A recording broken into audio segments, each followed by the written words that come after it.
દેશની સંસદ પ્રદૂષણ પર પણ વાત કરી રહી છે. દેશની સંસદમાં આવેલા બે મહત્વના બિલ પર પણ વાત થઈ રહી છે અને બે બિલ એ દરેક માણસને સ્પર્શે છે. આપણે ત્યાં પાર્લામેન્ટની ચર્ચાઓ જોવાનો રિવાજ નથી. ઘણી બધી વાર એટલા બધા વિવાદો થતા હોય છે કે આપણને એવું થાય પણ ખરું કે ચર્ચાઓમાં શું રાખ્યું છે. પણ એ ચર્ચાઓ જ્યારે થાય ત્યારે બહુ જ સરસ રીતે એમાં એવા પાસા ચર્ચાતા હોય છે જે અપેક્ષિત હોય છે કે દેશની સંસદ જ્યારે બોલે છે ત્યારે આખા દેશ પર એની અસર થવી જોઈએ. બે બિલ પહેલી તારીખે જ મૂકી દેવામાં આવ્યા હતા. સેન્ટ્રલ એક્સાઇઝ અમેન્ડમેન્ટ 2025નું બિલ અને health security to national security cess 2025 2025નું આ બિલ. આ બિલ મૂળ રૂપે શું અસર કરવાના છે? બહુ જ અઘરી ભાષામાં અને વાત કરીએ તો પણ જો તમે સિગારેટ પીવો છો, જો તમને માવા ખાવાની ટેવ છે, તંબાકુની કોઈ પણ પ્રોડક્ટ કોઈ પણ રીતે વાપરી રહ્યા છો તો તમને અતિશય મોંઘા પડવાના છે. સીધા મશીન જે બનાવે છે એના પર જ ટેક્સ વધારી દીધો સરકારે. એટલે જીએસટી ને બાકી બધું તો વધાર્યું હતું, હવે સરકાર એના પર સેસ નાખવાની છે, એટલે કે વધારાનો ટેક્સ નાખવાની છે. અને આ વધારાનો કર તમે નાની પડીકી લો છો તો અલગ ને મોટી પડીકી એ રીતે નહીં, એના ઉત્પાદ કરતા મશીન પર જ ટેક્સ નાખી રહી છે. અને એટલે જ માવા, તંબાકુ એ બધાથી તમને મોંઘવારીના કારણે કે તમને પરવડે ને એના કારણે તમારી પાસે એક વધુ કારણ છે કે તમે ઈચ્છો તો એને છોડી શકો છો. આંકડા કહે છે કે દરરોજ 3500 કરતાં વધારે મૃત્યુ માત્ર તંબાકુને લગતી બીમારીઓને કારણે થાય છે. એક દિવસમાં 3500 કરતાં વધારે માણસો આ દેશમાં રામ નામ સત્ય થઈ જાય છે. કારણ શું? તો કે તંબાકુ અને એને લગતી ઉત્પાદનો સતત થતો ઉપયોગ. સીધી નહીં તો આડકતરી રીતે સરકાર કર લગાવીને, સરકારનો ઉદ્દેશ્ય શું છે? નેશનલ સિક્યોરિટી શબ્દ ક્યાંથી આવ્યો? તો સરકારનું કહેવું છે કે આવનારા સમયમાં ડિફેન્સનો ખર્ચો વધવાનો છે. આપણે સુરક્ષા માટેના બાકીની બધી વ્યવસ્થાઓ કરવાના છીએ. સરકારનો આગળ બીજો કોઈ પણ પ્લાન હોઈ શકે ડિફેન્સને લગતો. એ પ્લાન જે પણ હોય એ રાષ્ટ્રીય સુરક્ષાનો એ મામલો છે. પણ સરકારનું કહેવું છે કે ડિફેન્સ માટે વધતા ખર્ચા માટે એવું કંઈક તમારે એનો ઉકેલ લાવવો પડે કે લોકોનું સ્વાસ્થ્ય સુધરે અને આપણો આર્મીનો ને બાકી બધો ખર્ચો પણ નીકળી જાય. અને એટલે જ એના માટે એમણે કહ્યું કે હેલ્થ સિક્યોરિટીથી નેશનલ સિક્યોરિટી સિવાય આનો કયો મુદ્દો હોઈ શકે. અને એટલે જ તમે તમારી તબિયત સાચવો. તમને એવું લાગે છે તમે અનહેલ્ધી ખાઈ રહ્યા છો તો વધારે રૂપિયા આપો અને પછી એનો આમાં અમે અસર જોવા મળીશ, આની અસર કરીશું. દેશની સંસદમાં આના પર દેશભરના અલગ અલગ વિસ્તારમાંથી આવેલા સાંસદો પોતાની વાત મૂકી રહ્યા હતા અને બહુ જ સરસ રીતે આ મુદ્દાને સમજાવી રહ્યા હતા. પણ સૌથી વધારે જો કોઈ ચર્ચાનો વિષય હોય અને આખા દેશ માટે જાણવો જરૂરી હોય તો એ સંચાર સાથી એપ્લિકેશનને લઈને છે. રોયટર્સ નામની એક વૈશ્વિક સંસ્થા, વિશ્વની મીડિયા એજન્સી એને રિપોર્ટ નથી કરતી ત્યાં સુધી કોઈને ખબર નહોતી કે સરકારની ટેલિકોમ મિનિસ્ટ્રીએ એક એવું બિલ લાવી દીધું છે કે જે આપણા બધાના જીવનમાં બાજ નજર રાખતું થઈ જતું. આપણે એવું કહેતા હોઈએ છીએ કે ઉપરવાલા સબ દેખ રહા હૈ. આપણે એવું કહીએ છીએ કે આપણા મોબાઈલમાં રહેલી એપ્લિકેશન્સ, કે હું ઘરમાં વાત કરી રહી હતી અથવા મેં ખાલી એક સર્ચ કર્યું ને એના પછી તો મને સતત, એટલે મેં ઉદાહરણ તરીકે મેં ડિફેન્ડરની રીલ જોઈ. હવે ડિફેન્ડર લેવાની મારી ક્ષમતા હોય કે ન હોય, હું એનો એક વિડીયો જોઈ રહી છું તો મને સતત ચારે બાજુ ડિફેન્ડર બતાવશે. કોઈ ઘડિયાળ હું એના વિશે સર્ચ કરી રહી છું અથવા હું વાત પણ કરી રહી છું તો પણ આવશે.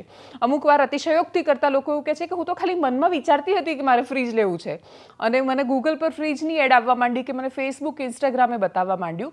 ત્યારે એ વાત વારંવાર આવે છે કે તમે સર્ચ કરી રહ્યા છો તો કૂકીઝ જે સિલેક્ટ કરવાના હોય છે ત્યાંથી માંડીને ઇન્સ્ટાગ્રામ અને ફેસબુક આપણી પાસે આપણી ગેલેરીના એક્સેસથી માંડીને બહુ જ બધી એવી પરવાનગીઓ લઈ લે છે કે લોકો સતત સાંભળતા હોય છે. પણ એ છતાંય છેલ્લે એ આપણા હાથમાં હોય છે કે મને એવું લાગે છે કે આ એપ્લિકેશન મને સતત સાંભળી રહી છે કે જોઈ રહી છે, ઉપરવાલા સબ દેખ રહા હૈ, તો મારા હાથમાં છે કે હું એપ્લિકેશન હટાવી દઈશ. જો હું સતર્કતા રાખીશ તો મારી સિક્યોરિટી, મારી પ્રાઇવસી મારા હાથમાં છે. સરકારનું નોટિફિકેશન હતું સંચાર સાથી એપ્લિકેશનને લઈને કે દરેક આવતા નવા મોબાઈલમાં માર્ચ 2026 સુધીમાં દરેક ફોનમાં ફરજિયાત રીતે એમણે સંચાર સાથી એપ્લિકેશન પ્રીલોડ કરીને રાખવાની. એટલે કે મારે ડાઉનલોડ કરવાની પણ જરૂર નથી, મારા નવા લીધેલા ફોનમાં એ હશે જ. બીજો પ્રસ્તાવ હતો કે જે જૂના ફોન છે એમાં કમ્પલસરી તમે સોફ્ટવેર અપડેટ આપો ફરજિયાત રીતે અને એ એપ્લિકેશન આવી જાય. એ એપ્લિકેશન પાસે કેટલી પરવાનગીઓ, કેમેરા, SMS, કોલ લોગ, એની પાસે બધી જ પરવાનગીઓ છે અને એ પરવાનગી ફરજિયાત છે. હું ઈચ્છું તો પણ એ પરવાનગીને બંધ નથી કરી શકતી, હું ઈચ્છું તો પણ એ એપ્લિકેશનને ડિલીટ નથી કરી શકતી. એટલે મારા ફોનમાં આવી એ એપ્લિકેશન હું સતર્ક છું, મારે નથી રાખવી તો પણ મારી પાસે ચોઇસ નથી. કેમ કે સરકાર એવું કહે છે કે અમે તમને બચાવવા માંગીએ છીએ. શેનાથી? તો કે તમારો ફોન ચોરાઈ જશે તો IMEI સાથે તમારો ફોન જોડાયેલો છે, ફોન જ્યાં પણ દુનિયાના કોઈ પણ ખૂણામાં એક્ટિવેટ થશે અમને ખબર પડી જશે કે અહીંયા છે, અમે લાખો ફોન આ રીતે શોધેલા છે એટલે અમે તમને ફોન શોધી આપીશું. તમને સાયબર ફ્રોડ તમારી સાથે થાય છે, ડિજિટલ અરેસ્ટ થાય છે તો એનાથી બચાવીશું. તમારી ગેલેરીનો ડેટા અમારી પાસે છે તો તમારે કોઈ પણ ફોટોઝ કે એને લગતા કોઈ પણ સંબંધિત ડોક્યુમેન્ટ્સ અપલોડ કરવાના થશે તો અમે તમને એનાથી બચાવીશું. પણ સરકાર બચાવવાની વાત કરી રહી હતી. જવાબ છે એની ચેષ્ટા પર, એની નિયત પર પ્રશ્ન છે. મને બચાવવા માટે મને તો પૂછો કે મારે બચવું છે કે નહીં, અથવા હું ક્યાંય ફસાયેલી છું કે નહીં. કોઈ પણ અધિકારી, નેતા અથવા પત્રકારો એકબીજાની સાથે ફોન પર સાદા ફોન કોલથી વાત નથી કરતા. એ કાં તો ફેસ ટાઈમ કરે છે અને કાં તો વોટ્સએપ પર કોલ કરે છે. શું કામ? એમને એવું લાગે છે કે કોઈ છે જે એમને સતત સાંભળી રહ્યું છે. સાંભળતા ન પણ હોય પણ છતાંય, અને કોઈ પણ પક્ષના રાજનેતા એટલે ભારતીય જનતા પાર્ટીના ખૂબ સર્વોચ્ચ સ્થાન પર બેઠેલા નેતા પણ શું કામ સાદા ફોન પર વાત નથી કરતા એકબીજા સાથે? એમને ડર લાગે છે કે કોઈ એમને સતત સાંભળે છે. અને એની વચ્ચે તમે એક એવી એપ્લિકેશન લોન્ચ કરવાની વાત કરો છો, એક એવી એપ્લિકેશન કમ્પલસરી મૂકવાની વાત કરી રહ્યા છો જે ફરજિયાત આ બધું સાંભળશે. અને એટલે જ મારે ક્યાં કોઈ પણ વાત, એટલે રાઇટ ટુ પ્રાઇવસી, સુપ્રીમ કોર્ટનું જજમેન્ટ છે કે right to privacy right to life સાથે જોડાયેલું છે. જીવન જીવવાના જે બહુ સામાન્ય અધિકારો છે એમાંથી એક છે મને રાઇટ ટુ પ્રાઇવસી છે. તમે કોઈનું પણ ક્યાંય પણ સ્નૂપિંગ કે પછી તમે એની જાસૂસી ન કરાવી શકો. 2014ની ચૂંટણી પહેલાં જ નરેન્દ્ર મોદી ગુજરાતના મુખ્યમંત્રી હતા અને જેવા પ્રધાનમંત્રી તરીકે ઘોષિત થયા એના પછી આખું એક સ્નૂપગેટ કૌભાંડ આવ્યું અને જેમાં એક છોકરીની કરાવેલી જાસૂસી આખા દેશમાં ચર્ચાનો વિષય બન્યું. એટલે આ દેશમાં કોઈ એક વ્યક્તિની કરાવેલી જાસૂસી, ભલે એવું કહ્યું એમાં પછી કે એનો પરિવાર ઈચ્છતો હતો કે આ કરવામાં આવે, અને તો પણ પરિવારની મરજીથી કરવામાં આવેલી કોઈ વાત પણ એ જો બહુ મોટા પ્રશ્નો અને વિવાદ ઊભા કરતું હોય તો આ વિષયને, અને જો સરકારનો ઉદ્દેશ્ય બહુ જ સરસ હતો તો આ વિષયને જાગૃતિની જેમ કેમ ન મૂકવામાં આવી? લોકોને શું કામ ન કહેવામાં આવ્યું કે જો તમે એવું ઈચ્છો છો કે તમારે બચવું છે ડિજિટલ અરેસ્ટથી, જો તમારે સાયબર ફ્રોડથી બચવું છે, જો તમારો મોબાઈલ ખોવાઈ જાય તો તમારે મદદ જોઈએ છે, તો તમે ડાઉનલોડ કરો આ એપ્લિકેશન, તમે આપો પરવાનગી. પણ સરકાર આ વાતમાં જબરદસ્તી શું કામ કરવા ગઈ?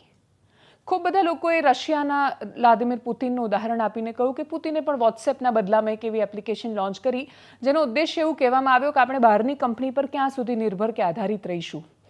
તો આપણી પાસે જેટલી પણ એપ્લિકેશન્સ છે એ મોટાભાગે અમેરિકન બેઝડ છે, પણ છતાંય પોતાની સરકારને ડેટા આપવામાં અવિશ્વાસ જે લોકોના મનમાં છે એનું નિરાકરણ સરકારની પાસે જાગૃતિ સિવાય કશું જ નથી, અને એ જબરદસ્તી તો ન જ હોઈ શકે. આ વિષયની ચારેય બાજુ ચર્ચાઓ થઈ અને સરકારના મુદ્દો ઊંધો પડ્યો અને પછી એમણે યુટર્ન લીધો જે દેશના હિતમાં છે. કેમ કે જો કોઈ ઈચ્છે છે કે એને એની માહિતી આપવી છે સરકારને તો એ એની જાતે આપી દેશે. આ મનમરજીનો સવાલ હોવો જોઈએ. કમ્પલસરી પ્રીલોડ કરવાનો ફરજિયાત રીતે એપ્લિકેશન હોવી જ જોઈએ નવા મોબાઈલમાં. એ નિર્ણયને સરકારે પાછો લીધો છે. 3જી તારીખે એટલે કે આજના દિવસે 3 વાગ્યાના પ્રેસ ઇન્ફોર્મેશન બ્યુરોના રિપોર્ટમાં એ જાહેરાત કરવામાં આવી છે અધિકારિક રીતે કે આની પહેલાં જે નોટિફિકેશન જાહેર કરવામાં આવ્યું હતું એમાંથી એ મુદ્દો હટાવી લેવામાં આવ્યો છે. એપલ જેવી કંપનીઓએ ઓલરેડી સરકારને ના પાડી દીધી હતી પહેલેથી. એમણે કહ્યું હતું કે આ રાઇટ ટુ પ્રાઇવસીનો સવાલ છે ને એટલા જ માટે અમે ફરજિયાત આ એપ્લિકેશન ડાઉનલોડ અંદર ઇન્સ્ટોલ કરીને નહીં આપીએ. અને એટલે જ આ વિષય પર ખૂબ બધી પ્રતિક્રિયાઓ આવી. ભારતીય જનતા પાર્ટીએ પત્રકાર પરિષદ કરી, જ્યોતિરાદિત્ય સિંધિયાએ જવાબ આપ્યો, કોંગ્રેસે પણ પ્રશ્નો કર્યા. સાંભળીએ અને એકદમ સંક્ષિપ્તમાં. ये जो संचार साथी है, क्या उससे सरकार आपको स्नूप करना चाहती है? आपके पीछे जासूसी करना चाहती है? नहीं, NO, नो, कोई जासूसी सरकार नहीं करना चाहती है. उसका काम सिक्योरिटी प्रोवाइड करने का है. जो यूजर्स हैं उनको वो सिक्योरिटी प्रोवाइड करेगी. फ्रॉड को रोकने का है. संचार साथी का काम मुख्यतः कैसे रहेगा? नंबर 1, रिपोर्टिंग का. संचार साथी एक रिपोर्टर है मोबाइल फोन में, जैसे आप रिपोर्टर हैं. आप कुछ चुराते नहीं हैं. आप संविधान को और देश को बचाने का काम करते हैं. जो मेरे सामने मेरे साथी बैठे हैं वो संचार साथी है. यह भी रिपोर्टिंग करती है. ये क्या रिपोर्टिंग करती है? Suspicious calls. यदि कोई ऐसा फ्रॉडुलेंट कॉल आ रहा है आपके पास, सस्पिशियस कॉल, उसको रिपोर्ट करती है. उस पर रिपोर्ट किया जा सकता है. दूसरा, स्पैम्स. आप जानते हैं स्पैम्स आता है आजकल. ट्रू कॉलर में बहुत जगह स्पैम लिखा हुआ आता है. आप संचार साथी पे स्पैम्स को रिपोर्ट कर सकते हैं. और मैलिशियस लिंक्स, गलत लिंक आता है, कई बार आता है कि आप इस लिंक पे क्लिक कर दीजिए, आपका कमाल हो जाएगा, आप बिजनेस में आगे बढ़ जाएंगे, आपको लाखों की कमाई हो जाएगी. तो संचार साथी पे आप रिपोर्ट कर सकते हैं कि मुझे लगता है ये एक फ्रॉड लिंक है. तुरंत संचार साथी सिक्योरिटी में जुट जाएगी और आपको फ्रॉड के चंगुल से बचाएगी. ठीक जैसे आप संचार साथी हैं जो देश की डेमोक्रेसी को बचा रहे हैं, ठीक उसी प्रकार मोबाइल में भी अब मोबाइल को बचाने के लिए और मोबाइल के यूजर को बचाने के लिए संचार साथी है। कि हमारा एक ही मत है और वो मत है आम जनता की सुरक्षा और आम जनता को ये फ्रॉड के कैंसर से बचाने के लिए। 22,800 करोड़ रुपए का फ्रॉड पिछले वर्ष हुआ था। एक तरफ सब लोग उठ के एक स्वर में कहते हैं कि आप आम जनता को फ्रॉड से बचाइए। अब आम जनता को फ्रॉड से बचाने का तंत्र संचार साथी के आधार पर है, जिसका एक प्रूवन रिकॉर्ड है बहुत कम समय में, जिसके सारे आंकड़े मैंने कल भी दिए, आज हाउस में सदन के समक्ष भी मैंने रखा है, और इसलिए यह कदम उठाया गया है। तो अब हमें तय करना है कि या तो हमें जनता को फ्रॉड से बचाना है या तो फ्रॉड को चलने दो। चट भी मेरी पट भी मेरी तो नहीं चल सकती ना। आप मुझे बता दो कि हमको क्या करना है। फिर भी मैंने सदन के पटल पे भी कहा है कि जो फीडबैक मिला है उसके आधार पे भी संशोधन करने की जरूरत है। हम लोग तैयार है करने के लिए। अरे भाई एक मिनट, हमारा कोई हट नहीं है, हमारा एक ही सोच और विचारधारा है, और वो है कि 100 करोड़ जनता जो उपभोक्ता है उनकी सुरक्षा, यही सरकार का दायित्व है। एक नारा ऐसा है जिसपे ये वाकई अमल कर रहे हैं, घर घर मोदी, हर मोबाइल में मोदी। संचार साथी, ये संचार साथी के चक्कर में मत पड़िएगा, ये साथी नहीं है, ये सरकार का एक हाथी आपके मोबाइल में आके बैठ गया। हाथी मेरे साथी भी पिक्चर थी एक। और इन दोनों की पुरानी आदत है, ये बीमारी इनकी पुरानी है जासूसी करने की, गुजरात में मशहूर है। अब ये चाहते हैं मेरे और आपके घर में ये जासूसी करें। ये चाहते हैं हमारे बच्चे, परिवार, अब बच्चे होते हैं, सेल्फीज लेते हैं, फोटोएं खींचते हैं, एक दूसरे को भेजते हैं, ये सब चीजें copy to Narendra Modi, CC to Narendra Modi, CC to Amit Shah. क्यों भाई? ये हर बेडरूम में घुसने की बीमारी क्यों है आपको? क्यों घुसना चाहते हैं आप हमारे मोबाइल में? एक बहाना है, प्राइवेसी पर निशाना।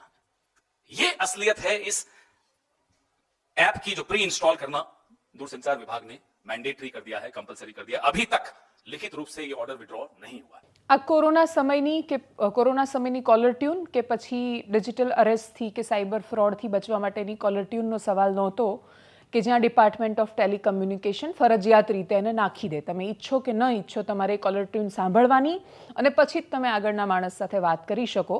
એ કદાચ ટેસ્ટરની જેમ મૂકવામાં આવેલી વાતો હતી કે લોકો એનો પ્રતિકાર કરે છે કે કેમ. પણ ભારતીય સમાજ અને ભારતીય નાગરિકો બહુ શાણા છે.